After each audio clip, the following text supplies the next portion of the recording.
Hello you guys, and welcome back to another video. In today's video, I will be talking about how to break the trauma bond with a narcissist.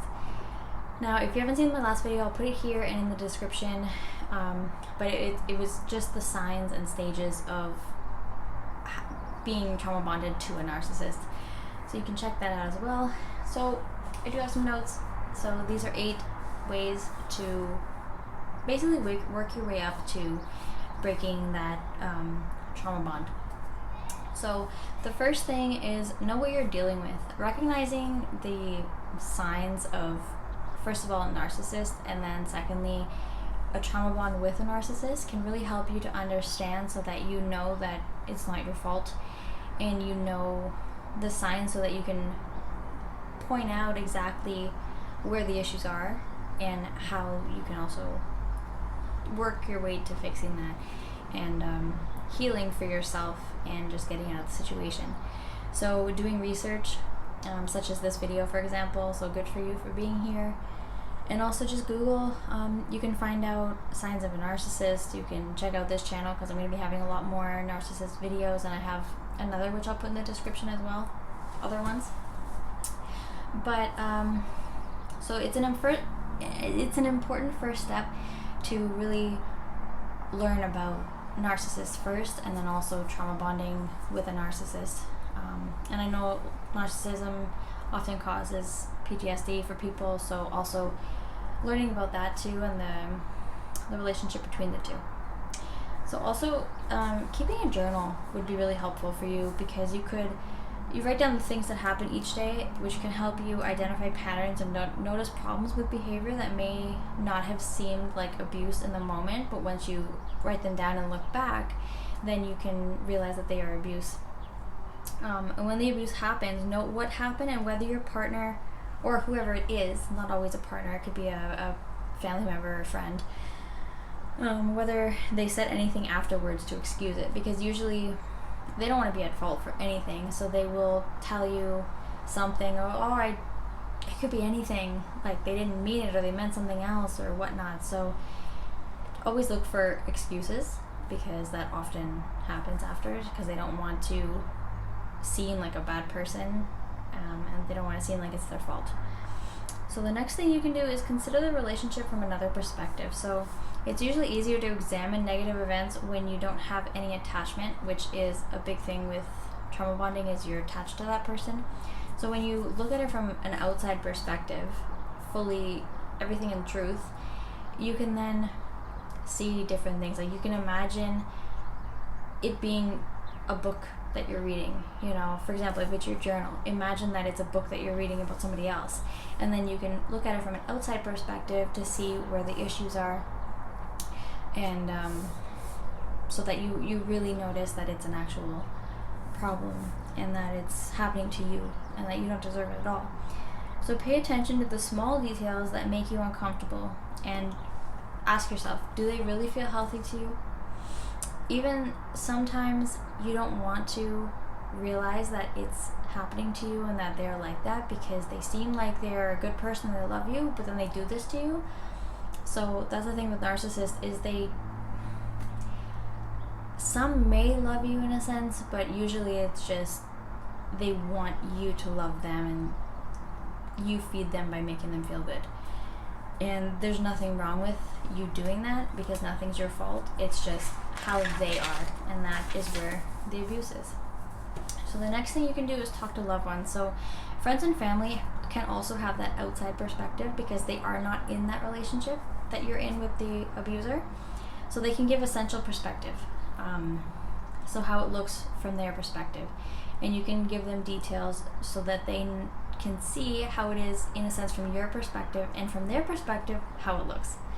So do your best to listen to them with an open mind and heart, to consider the accuracy of their observations, because if they're trying to help you and they're trying to see it from a different perspective than yours, then please listen to them with an open mind and open heart, because they're trying to help you, and that way you can see that complete other perspective, which is a very good perspective, because like I said, when you're in it, sometimes you don't want to accept that it's happening to you, and that's completely normal, and that's okay.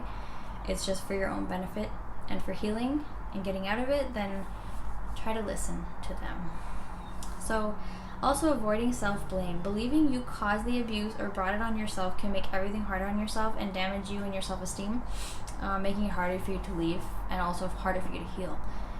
So please don't blame yourself, because there's enough evidence out there to show what a narcissist is and what they do and why they do it, to know that you are not at all to blame for any of it, and that you're not the abuser, they are, and you are the one having to go through this. So it is not your fault.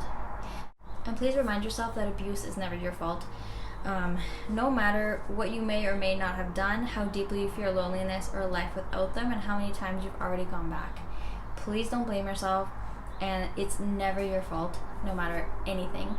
Narcissists will often want to blame you, and that it's your fault. You did this, so then I did this. That's kind of what they'll say partially. And it's not your fault, because they are that way, and it's very, very clear that they're that way. And it's nothing to do with you, it's so much to do with them. And they need their supply, and you give them their supply. And that's when they just feed off you and keep feeding off you and keep feeding off you, because they like the feeling and they want to see you suffer. So that is not love, and you do not deserve that. And again, it is not your fault. So you do deserve better, and replacing self-criticism and blame with affirmations and positive self-talk can help this truth begin to take hold. So please do your best to every time you have any self-doubt or negative self-talk, please replace it. Do your best to replace it, and the more you keep replacing it, the faster you'll be able to make that just come easily to you, to just speak well about yourself. Second last one is to cut off contact completely. Now this is not always possible, and I did make a video, which I'll also put in the description, of how to deal with a narcissist when leaving is not an option. Because oftentimes when you look up how can I deal with a narcissist, they say leave. But people don't know sometimes that it's not that easy at all, especially if it's a parent who at one time truly did care about you and love you so much and did so much for you, and there's still something good there, but then there's a lot of narcissistic things there too, then that's when you can't really leave and don't want to leave fully. Also, if maybe it's your partner and you have children together and you have to have joint custody, then you can't always leave either. So there are not always ways to leave. But just know that they were never really true to you. Because if a narcissist is a narcissist, then that's the way they are. And they love bomb you to then manipulate and cause much damage to you. So that means they weren't fully ever there for you and weren't real. So if you can cut off contact completely, there are ways to work your way to that spot, and just to know that they're not true to you and they never have been, most likely in most cases. So, because I know it's hard, but just try to remember that. And then if you can't cut off completely, then there are so many ways, which I will talk about in the future as well, to be able to cut down the amount of time you spend or talk to them. And the last thing, which I'm a huge advocate for, is to get professional help. Now, I know a lot of people have had awful times with therapists and finding therapists, but there are amazing ones out there. So a therapist can teach you more about the patterns of abuse that drive trauma bonding, and a therapist's insight can provide a lot of clarity. So therapists are trained for these situations, as well as so much else to do with your brain and psychology in general. So they can give you amazing insight on what to do, how to do it, when to do it, and just everything you need to know. And for them to talk to you and you to talk to them, because with therapy, unless someone's at risk, everything is confidential. They're not going to go off and tell people anything about your situation. So going to therapy, even for anything, even if you don't have any mental illness, if you just have like maybe even a breakup, but it didn't cause any mental illness, you don't have a mental illness, anything that is going on in your brain, which we all have a brain, therapy can help that, 100%.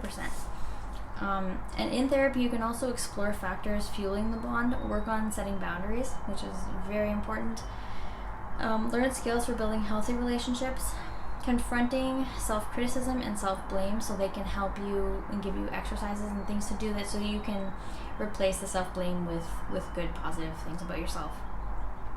Also, they can help you develop a self-care plan and also a safety plan. They can address mental health symptoms related to long-term trauma and abuse. So sometimes, like I said, it can cause PTSD. Now, it could be complex PTSD, which usually happens in kids, and if you've had the trauma go on for a long time. So definitely a therapist can help in so many ways. So many ways. Anything to do with your brain, like I said, anything to do with emotions, it can definitely help.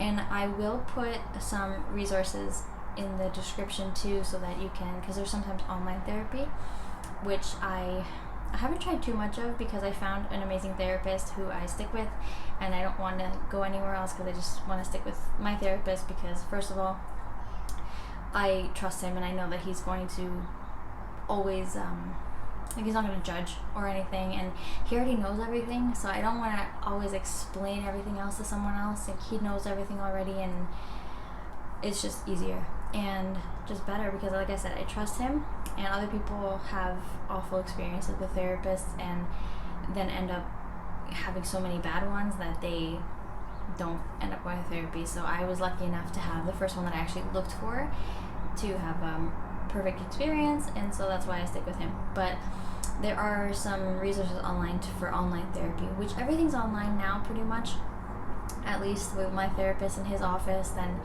everything's online right now, and with the lockdown and all the closures, they're not allowed to open anyways.